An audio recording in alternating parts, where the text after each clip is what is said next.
Et elle m'a dit, écoute, je t'ai inscrit sur une scène, t'as 3 mois pour préparer des blagues. Les gens qui parlent en riant.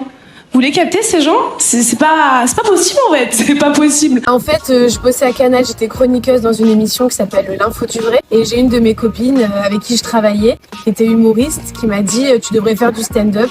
Et moi, j'étais là, jamais de la vie, en fait. Et elle m'a dit, écoute, je t'ai inscrit sur une scène, t'as 3 mois pour préparer des blagues. Si ça te plaît, tu continues. Et si ça te plaît pas, t'arrêtes. Et si elle avait jamais fait ça, écoute, je sais pas si je me serais lancée, ou du moins aussi vite. Et je l'ai fait et j'ai adoré. Je me suis plus jamais arrêtée, en fait.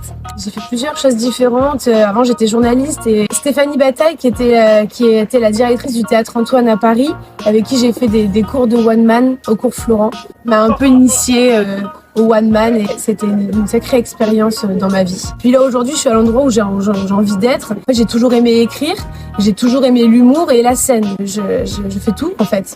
Tout ce que j'aime.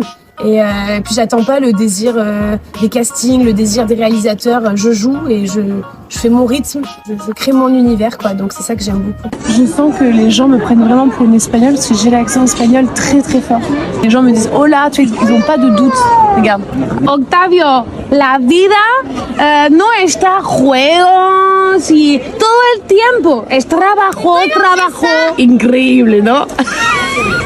Au début, je l'ai fait un peu en rigolant. Et je me suis rendu compte quand même que ça fonctionnait, qu'il y avait un public pour ça. En 1 an, je suis passée de 2000 à 63 000 personnes qui me suivent. Et je remplis ma salle, je suis complète pendant 4 mois là. Donc en fait, je me dis c'est incroyable la puissance des réseaux. Et puis surtout, c'est une porte ouverte, ça va vite quoi. Tu te fais connaître hyper rapidement. Les gens t'arrêtent dans la rue et tu te dis ok d'accord, donc en fait, je peux leur parler directement ailleurs que sur scène. Et je trouve ça assez cool, ouais, pour le moment.